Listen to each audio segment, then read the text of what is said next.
Quelle heure il est? 11h01 AM. Waouh, déjà? Non mais j'avance un peu. Du coup, pour aller chercher en fait son véhicule idéal dans le marché de l'occasion, il y a d'abord des questions à se poser, qui vont permettre de déterminer votre camion idéal et qui permettent de poser les bases de ce qui vous correspondra le mieux. La première question, je dirais, c'est quel usage? C'est quoi donc que c'est pour faire? Est-ce que c'est un camion pour votre activité professionnelle? Est-ce que c'est pour des activités personnelles? Transporter le vélo ou la moto des enfants le week-end?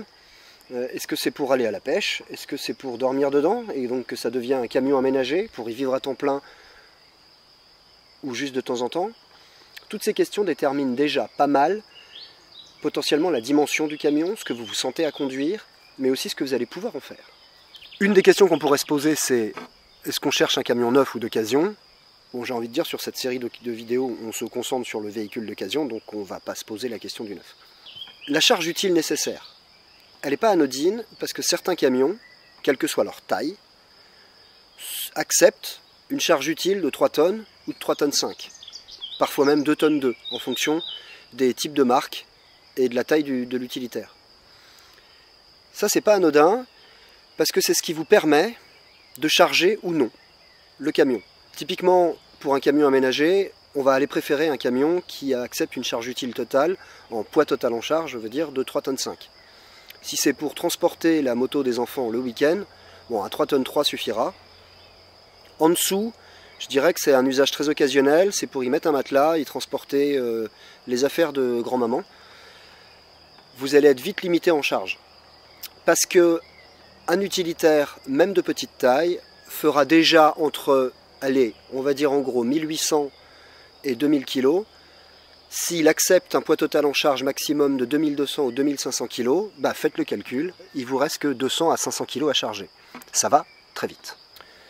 Une autre question importante, donc en 3, je dirais quelles sont vos contraintes de circulation. En gros, où vous habitez. Est-ce que vous êtes à Lyon, à Paris, à Bordeaux, que vous avez besoin de vous garer dans des petites places, dans des petits espaces, de vous faufiler dans des petites ruelles? Est-ce que vous êtes en plein milieu de nulle part? Est-ce que vous avez la possibilité de stocker, de parquer votre camion facilement chez vous? Est-ce que vous dépendez d'un petit parking qui est bas? Est-ce que vous avez un grand garage? Est-ce que le camion va également, et ça c'est un peu la question 4 bis, être, j'ai envie de dire, destiné à sortir des sentiers battus? Vous serez content de rechercher l'option indispensable qui est la 4 roues motrices. Si ce n'est pas le cas, c'est une option très chère et très coûteuse à l'entretien qui n'aura que très peu d'utilité. Un camion aménagé, vous serez très content de pouvoir vous enfiler dans des petits chemins, de ne pas rester embourbé le lendemain matin, même s'il a plu toute la nuit. Une autre des questions importantes, qui aujourd'hui n'est pas du tout anodine, c'est quelle énergie? On trouvera principalement évidemment des utilitaires à l'énergie diesel. Alors ici, l'idée c'est pas d'en faire un débat ou de donner son avis, quoique vous pouvez le faire dans les commentaires, je vous y invite, on peut ouvrir ce débat avec très grand plaisir. Quelques camions existent en essence. Aujourd'hui, il commence à y avoir sur le marché des camions hybrides, alors plutôt électriques d'ailleurs. Cette question n'est pas complètement anodine. Elle a un impact sur l'avenir, elle a aussi un impact sur la planète. Encore une fois, c'est un débat qui est riche de sens et dont il pourrait être judicieux de parler, mais qui n'est pas l'objet ici. L'énergie électrique, elle ne pollue pas au niveau de la sortie du pot d'échappement du camion. En revanche, les batteries lithium aujourd'hui, leur fabrication, c'est toute une autre histoire.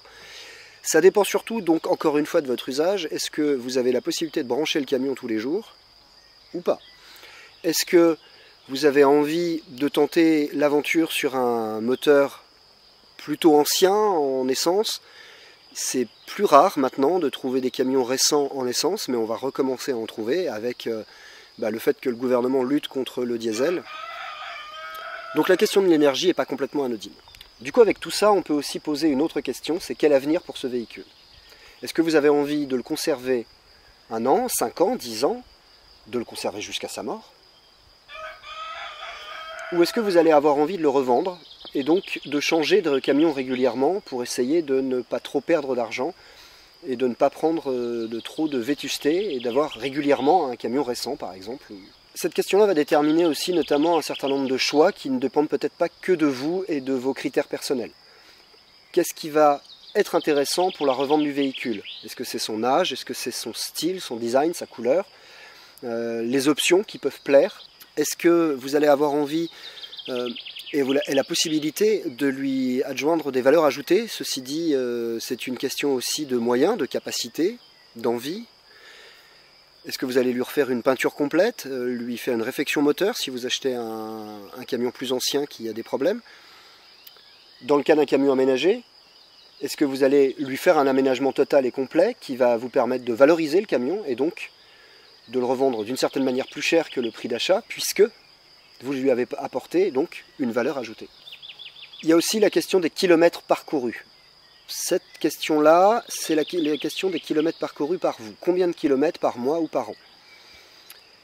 Ça, c'est important pour une question de budget global, parce qu'il ne faut pas voir que le prix d'achat du camion, mais aussi globalement son coût d'entretien. Si vous disposez d'une somme sur votre compte en banque, je vous dissuaderai totalement d'acheter un camion qui correspond à la totalité de la somme. Déjà, il faut prendre en compte le prix et le coût de la carte grise, celui de l'assurance évidemment, qui est obligatoire, mais aussi des éventuelles évolutions et modifications que vous allez vouloir ou pouvoir faire très rapidement sur le camion. Je ne saurais que vous engager à faire un certain nombre d'éléments comme les vidanges de boîtes et de moteurs, mais aussi éventuellement un check-up complet chez un garagiste ou un ami qui s'y connaît, ou idéalement chez le concessionnaire, dès l'achat du véhicule. Ceci vous permet tout de suite de savoir globalement l'état de votre véhicule et les réparations ou les entretiens qui seront à faire dans les mois, voire les années qui arrivent. Des amortisseurs, des plaquettes de frein ou des problèmes plus importants peuvent vite coûter cher. Et même si c'est des petits rajouts par petits rajouts, ce sont des éléments à prendre en compte dès l'achat du véhicule. Quel est l'âge et le kilométrage du véhicule au moment de l'achat? Avec toutes les questions auxquelles on a répondu normalement, juste avant, on va devoir ou pouvoir savoir quel est notre camion idéal en fonction de nos envies, de nos critères, évidemment aussi de notre budget.